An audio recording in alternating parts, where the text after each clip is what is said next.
Guys, কি অবস্থা সবার? আশা করি সবাই ভালো আছেন। তো আজকে হঠাৎ করে একটি ইনস্ট্যান্ট প্ল্যান হয়েছিল। আমরা সি ক্লিফ ব্রিজে গেছিলাম দেখার জন্য যে আজকে যেহেতু ওয়েদার একটু ঠান্ডা, বৃষ্টি ছিল, তো দেখতে গেলাম কেমন লাগে দেখতে। তো চলুন দেখে আসি।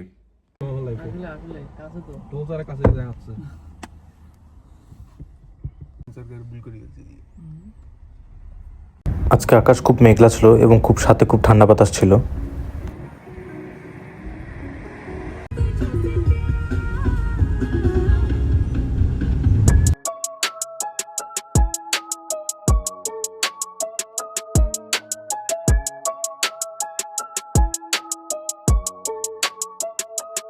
আজকে স্যাটারডে, তাও দেখেন রাস্তায় কত গাড়ি, কারণ সবাই ঘুরতে যাচ্ছিল। আর এদিকে সব সাউথ কোস্টের সব সি বিচ এবং লুকআউট পয়েন্টস, এগুলো দেখতে সবাই যাচ্ছে আমাদের সাথে।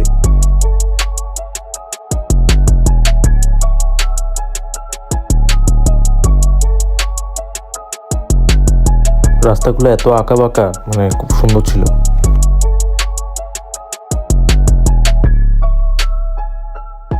ফোরকাস্টে বৃষ্টি দেখাচ্ছিল না, বাট এখানে আসার পর হঠাৎ করে গুড়ি গুড়ি বৃষ্টি হওয়া শুরু হয়ে গেল।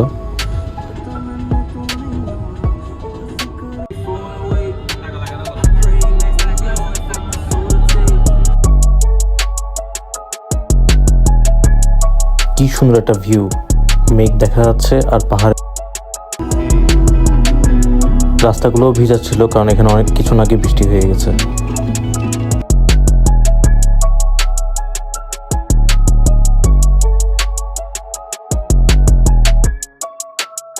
হঠাৎ এখানে এসে দেখি রেড সিগন্যাল, কারণ হচ্ছে এখানে সামনে কনস্ট্রাকশনের কাজ চলতেছে রাস্তায়। আর সাথে দেখতে পাচ্ছেন অনেক বৃষ্টি হচ্ছে। চিন্তা করতেছে এখানে যারা থাকে আসলে তাদের জন্য একটা স্বর্গের মতো জায়গাগুলো। খুব পাহাড়ি একটা এরিয়া, খুব নিরিবিলি, খুব শান্তি।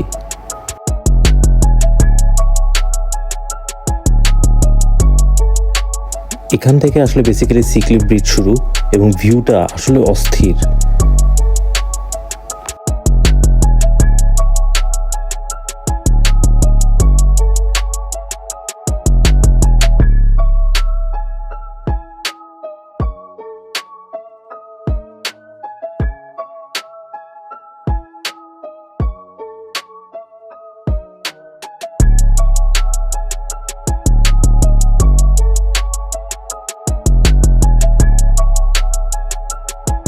কিছুক্ষণ সামনেই নেমেই দেখাবো ভিউটা কত সুন্দর। ওই পাশ থেকে পুরো ভিউটা যখন দেখা যায়, এস এর মতো আকৃতি ব্রিজটা, অনেক সুন্দর লাগে তখন।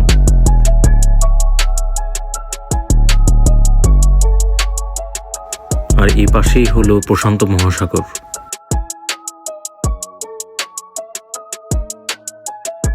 মাই গড, কি ভিউ! হ্যাঁ, কত সুন্দর মেঘ দেখা যাচ্ছে, পাহাড়ের উপর পুরো মেঘে জমা।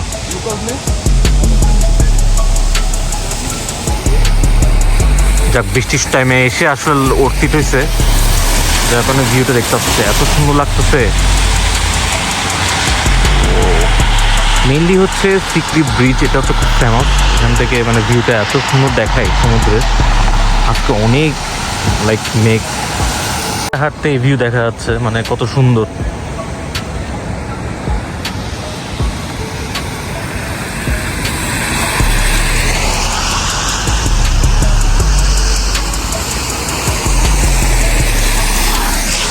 সেই অবস্থা, মানে এত বৃষ্টির মধ্যেও আমরা গুড়ি গুড়ি বৃষ্টি হচ্ছে, আর মেঘের দৃশ্যটা এত সুন্দর লাগতেছে। আমরা একটা পারফেক্ট টাইমে আসছি। এই যে এটা হলো মেইন ভিউ, এখান থেকে যে ভিউটা দেখা যায় এটা হলো বেস্ট। মানে এখানে দাঁড়ায় একটা ছবি তুললে সেই পারফেক্ট।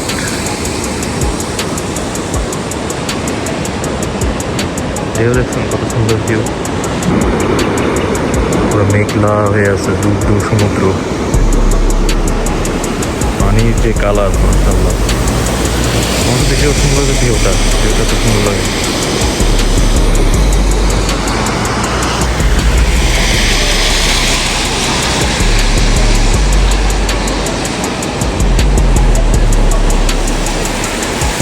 খুবই কিছুই দেখা যাচ্ছে না,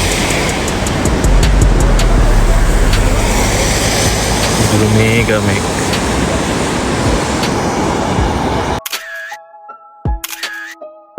হঠাৎ বৃষ্টি বেড়ে গেছে, তো এখন গাড়ির ভিতরে বসে যাচ্ছে, কারণ বেশিক্ষণ অনেকক্ষণ ছবি তুলছিলাম, তারপরে এখন আর পাঠাচ্ছিলাম, হঠাৎ বৃষ্টি বেড়ে গেছে, গাড়ির ভিতর গিয়ে বসতে হবে। ভিউ সেই গাড়ির ভিতর পুরো ভিজে গেছে। তারপরে আমরা চলে আসলাম, সামনের রাস্তাগুলো অনেক ভিজা ছিল, তো একটু ভয় লাগছিল গাড়ি কেমনে ড্রাইভ করবে।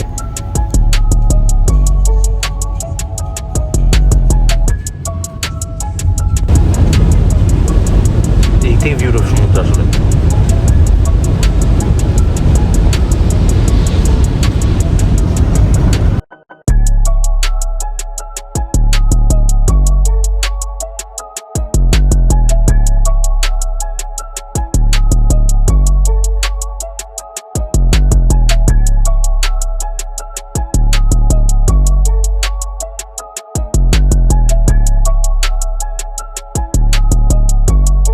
এখানে আঁকা বাঁকা রাস্তাগুলো যখন উঠতে যাবো পাহাড়ের উপর, তখনই হচ্ছে আসলে স্লিপারি, এবং গাড়ি কিন্তু খুবই স্ট্রাগল হচ্ছিল।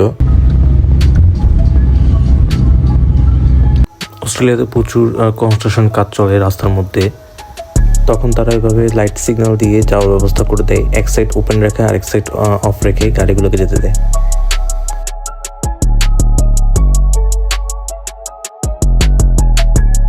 এই উঁচু রাস্তায় উঠতে গাড়ির প্রচুর স্ট্রাগল হচ্ছিল। যদি এটা এসইভি হইতো তাহলে ইজিলি উঠতে পারতো, বাট আমার কাছে খুব ভয় লাগে, কারণ আমাকে যদি কখন চালাতে দেয় আমি কখনই পারবো না এই রাস্তার মধ্যে।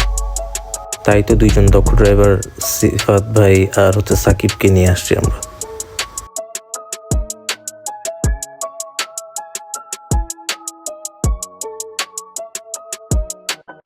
আমি একটা গ্রুপে পোস্ট দেখেছিলাম 1990-এর দিকেই এখানে বলে এই রাস্তার মধ্যেই বরফ পড়তো, বাট এখন আসলে ক্লাইমেট চেঞ্জ হয়ে যাওয়াতে তেমন একটা বরফটা আর পড়ে না, বাট কুয়াশা থাকে অনেক।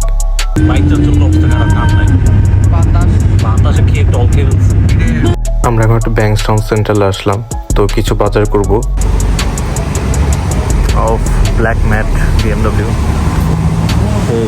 সাকিব আর আমি পুরো ম্যাচিং, হ্যাঁ পুরাই ম্যাচিং। তো উলটতে যাবো, হালাল সেকশন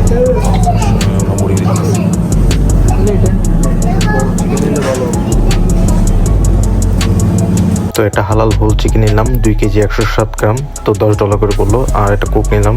তো এটা হলো সেলফ চেক আউট সেকশন, এখানে আসলে আর কোনো আপনার সামনে কোনো কাস্টমার সার্ভিস কেউ থাকবে না, এখানে সব কিছু নিজেই করতে হয়।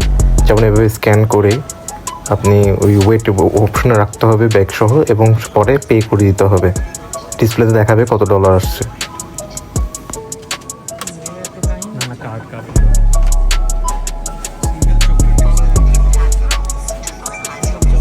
মেরি ক্রিসমাস এসে গেছে, ওদের 25 ডিসেম্বর তো সুন্দর করে সাজাইছে, সুন্দর লাগছে। তো পাশে এসে আমাদের আয়ুষ এক্সপার্ট এই মুরগিটাকে ম্যারিনেট করলো, করে এখন এয়ার ফ্রায়ারে দিয়ে দেবে। তারপর 1 ঘন্টা পরে আমাদের চিকেনটা রেডি, সাথে আমরা কিছু পাউডার ভাজলাম আর কোক আছে, তাই একটু খাওয়া দাওয়া আর কি, এই আর কি। ভিডিওটা ভালো লাগলে একটা লাইক, সাবস্ক্রাইব অ্যান্ড শেয়ার করতে ভুলবেন না। Till then, by.